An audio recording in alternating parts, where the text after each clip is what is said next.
আমি আজকে কুড়িগ্রাম জেলার বাসীদের উদ্দেশ্যে 2 মিনিট কিছু কথা বলবো। যে আপনাদের কুড়িগ্রাম জেলার বাসীরা যখন চরমনাই পীর সাহেবের মাহফিলের নাম দিয়ে আপনাদেরকে জিজ্ঞাসা না করে তারা যে বাঁশ কাটে নিয়ে আসে, বাঁশ কাটার সময় কি আপনাদেরকে জিজ্ঞাসা করে?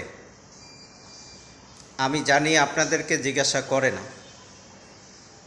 তাদের পছন্দ মতন বাঁশ তারা নিজেরা সেখান থেকে কাইটে নিয়ে যায় এবং মাহফিলের নাম দিয়ে তারা বাঁশ কাটে নিয়ে যায় এই চরমনাই পীর সাহেবের মুরিদেরা। আবার সেই বাঁশ এনে মাহফিল শেষে তারা এইভাবে বাঁশগুলাকে তারা বিক্রি করে। প্রতি বছর একজন গরিব মানুষের একটা বাঁশ আপনি কাটে নিয়ে আসলেন, সেই বাঁশটা কাটে নিয়ে এসে আপনি ইস্তেমার নাম দিয়ে আপনি সেই বাঁশগুলো বিক্রি করেন। আমি কুড়িগ্রাম জেলার যারা চরমনাই পীর সাহেবের মুরিদ যারা আছেন, আমি তাদেরকে বলবো যে আপনারা এইভাবে মানুষের অভিশাপ নিয়েন না। মানুষের বাঁশ আপনি কেন কাটতে যাবেন? আপনি বাঁশ কাটে আনছেন, ভালো কথা। একটা বাঁশ তো 1 বছরে শেষ হয়ে যায় না, কম করে 3 থেকে 4 বছর 5 বছর সেই বাঁশ দিয়ে মাহফিল করা যায়।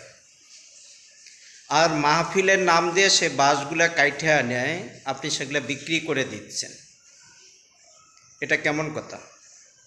আপনি জোরপূর্বকভাবে মানুষের জমিতে আপনি কি করছেন যে আপনি ইসলামে সই নিচ্ছেন। যদি তারা জমি বিক্রি না করতে চায়, যে মানুষদের ভয় দেখাইয়ে আপনি ইসলামের মধ্যে জমিতে সই নিয়ে সেই জমি আপনি দলিল করে নিচ্ছেন।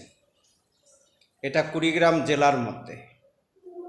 এটা কি চরমনাই পীর সাহেবের এটা কি উচিত যে একজন মানুষকে তাকে এইভাবে ভয়ভীতি দেখাইয়ে তাদের বাঁশ আপনি এইভাবে কাটে নেবেন, তাদের উপরে আপনি এইভাবে জুলুম করবেন, আবার আপনি হকের কথা বলছেন যে আপনি ইসলাম কায়েম করবেন?